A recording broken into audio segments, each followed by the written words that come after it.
Thank you, Scholastic, for allowing us to video these during this time of remote learning. Escaping to America, a True Story by Rosalyn Schanzer. My family journeyed to America long before I was born. They came from a tiny town in Poland called Szokensin, and therefore lies a tale. I would like you to meet my grandfather, Abba Goldstein. Abba's acting and singing were famous. He was full of fun and loved to stand on his hands and ride on horses upside down. He could also do wild Russian dances, jumping into the air and touching his toes with his fingertips. His strength was legendary, and he was so smart that he could add up long columns of big numbers in his head in split seconds. Abba was married to Pearl, my grandmother. Pearl could play the mandolin and had a warm smile for everyone. She liked to draw and sew lacy butterflies and colorful birds with swirling plumes, and she even designed fancy buttons to be made from seashells in the family's small button factory. Abba and Pearl also owned a restaurant that was fragrant with the smells of mushrooms, herbs, and barley soup, slippery homemade noodles, and freshly baked bread. Sometimes plays were performed in the restaurant very late at night. My grandparents had 3 children, whose names were Ida, Sammy, and Ruthie. When the family decided to leave their home forever, Ida was 4, Sammy was 3, and Ruthie was less than 1 year old. Sammy grew up to be my father. A fern-filled forest grew all around the tiny town of Szokensin, and a river as clear as glass tumbled swiftly through it. White storks with long pink legs stood watch from the chimney tops as geese, goats, and towering tangles of wildflowers danced beside winding dirt roads. In the forest, Ida and Sammy picked wild berries for breakfast and wild mushrooms for soup. But little Szokensin was no paradise. Several different armies were chasing one another across the countryside and fighting a terrible war. Soldiers often stormed into town without warning and carried off all the food and booty they could find. One day, Abba was standing outside his restaurant when he was surrounded by Cossack soldiers pointing rifles at his chest. Abba smiled fearlessly, and in his most magnificent voice, he started singing a Cossack marching song. The soldiers lowered their rifles and began to laugh and sing and slap Abba on the back.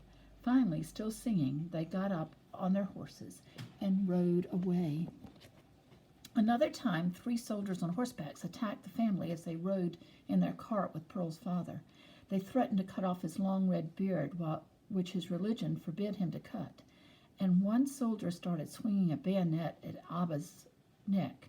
Abba knocked the soldier out cold, and the other 2 rascals flew in fear. The Goldsteins' family was Jewish, and many peasants did not like the Jewish religion. Mobs in Szokensin beat up elderly Jews and smashed their shops. Troublemakers accused Jews of being spies, first for one side and then the other. One hot summer afternoon, an honest rabbi, wiping his forehead by an open window, innocently waved his damp handkerchief out to dry and was shot as a spy trying to send signals to the enemy. Jews and non-Jews alike dug deep trenches in the rich black soil of the potato fields to hide from flying bullets. And long after midnight, any army in need of new soldiers might burst into the homes of sleeping peasants and take all men of fighting age far away from their families, never to be seen again. There had been so much shooting that, to be safe, the family took shelter in a nearby town. When the fighting died down, they returned to find that soldiers had robbed their house and smashed their restaurant. Pearl heard that a non-Jewish friend of hers since childhood had led the soldiers to their house and given their belongings away. "Why did you give away all our things?" she asked. "You don't need them anymore," the woman replied. "You Jews are all going to be killed anyway." Life seemed bound to get much worse in Poland. Although nobody was permitted to leave the war zone, Pearl and Abba agreed to find a way.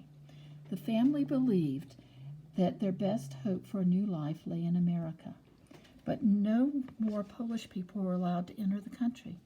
Abba's older sister, Yetta, had moved to America 14 years earlier and now lived in Knoxville, Tennessee, with her handsome husband and their 4 children. Abba wrote a long letter asking if she could help. Yetta wrote back that she would do her best. First, she traveled all the way to Washington, D.C. to visit her congressman. She convinced him that she would find jobs for her family so that they would be permitted to enter the country.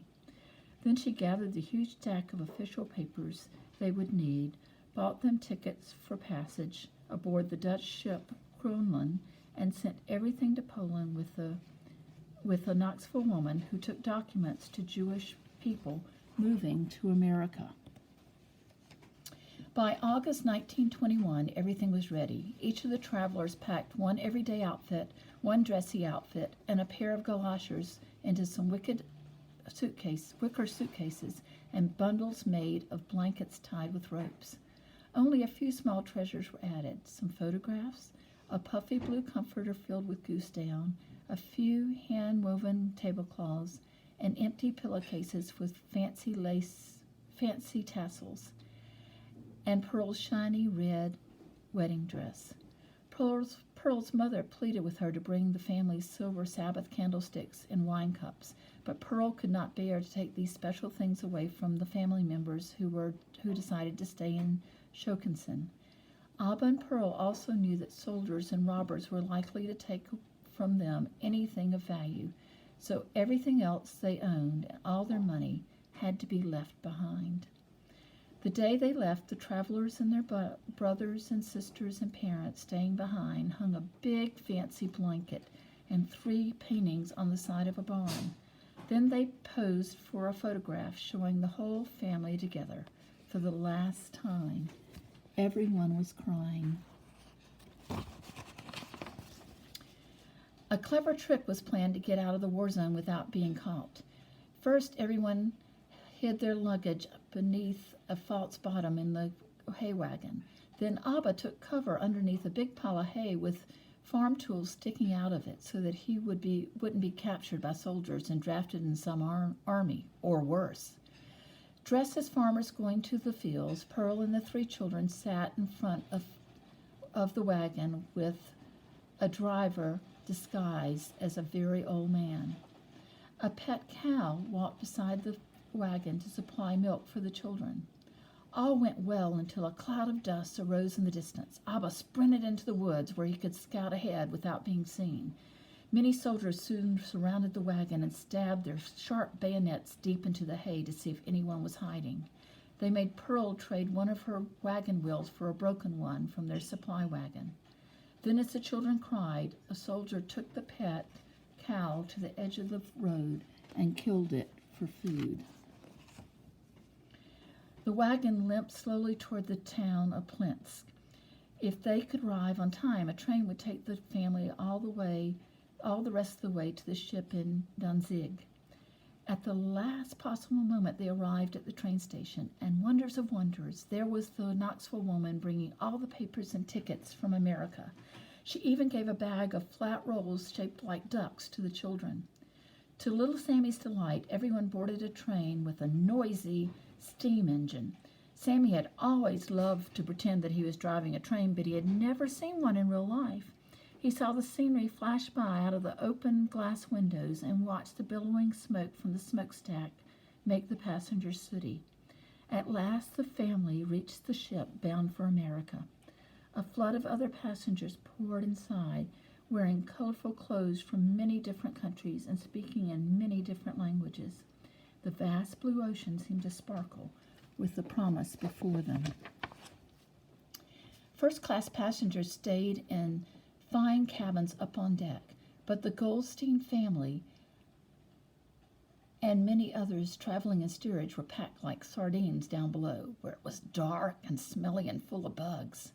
Passengers stacked up luggage to make their own little areas, using trunks or suitcases as tables. Bunk beds lined the walls. Washing water came in small buckets, and bad soup was shared from big pots. There was no such thing as privacy. Ida joined a throng of children gleefully playing hide-and-seek inside curtained-off bunks, behind stacks of suitcases, and around the ship's big pipes and steps. Then she got the measles. It soon seemed that everyone was catching the measles. 2 sailors closed the exit from steerage atop a big iron stairway so that no one could leave and spread the disease. The filthy hole got terribly hot. It was hard even to breathe. Ida was burning up with fever. If she couldn't reach the fresh, cool air on deck, Pearl and Abba were afraid that she would die. Abba carried Ida up the stairs and explained to the 2 guards how much she needed air. The guards did not care. They roughly tried to push them back down the stairs. Abba had always been a peacemaker, but for the second time in his life, he was forced to use his fists to save his family. He knocked each guard down with a single blow. Then he brought Ida out on deck and held her gently until the cooling wind broke her fever. Ida soon began to feel better, and before very long she was healthy once again. In spite of the dirty conditions inside the ship, Pearl took special care to keep her children clean during the rest of the voyage. Just when it seemed that the Kronen would sail the sea forever, an announcement was made. After 4 long weeks at sea, the voyage to America was almost over. Big excitement. Everyone was allowed on deck, even the passengers who had been crowded into steerage. Someone passed out small American flags to the children. People could hardly wait to see the Statue of Liberty, and all of a sudden, there it was, bigger than anyone had imagined. The passengers were laughing and crying, and it seemed as if 1,000,000 languages were being spoken at once. Ferry boats soon began taking passengers to Ellis Island, where papers were inspected and doctors made sure that people were healthy. This part was scary because sick people would be sent back where they had come from. Sometimes whole families were separated forever when healthy family members were allowed to stay in America and unhealthy ones had to leave. When it was Ida, Sammy, and Ruthie's turn to be examined, a nurse complimented the children for being so clean. She kissed their heads and said they were free to leave. Almost as soon as they got ashore, the travelers took a long overnight train ride to Knoxville, Tennessee. A large crowd was waiting at the railroad station to pick up passengers, and in the very front stood Yetta and her whole family. Wearing his enormous smile, Abba made a high, dramatic leap from the train and kissed the ground. Soon everyone had gathered to watch as he made a big emotional speech, very eloquent, thanking God that he was in America, where he and his family would finally be free. Abba and Pearl set out to become good citizens in their adopted country. They dressed in the American styles, learned to speak English, worked hard to earn a living for their family, and even had a 4th child named Miriam, who was born on the 4th of July. One Thanksgiving, Pearl brought Yetta a huge basket of fruit with money hidden in the bottom to offer thanks to Yetta and to repay her expenses for bringing everyone to America. It has been almost 80 years since the Goldstein family arrived in America, and every year we still have an enormous Thanksgiving reunion of family members from across America and around the world who tell one another all the stories that have happened ever since. This picture shows the author's grandfather and grandmother, Abba and Pearl, with their children, Ida, Sammy, and Ruthie, just before they reached America.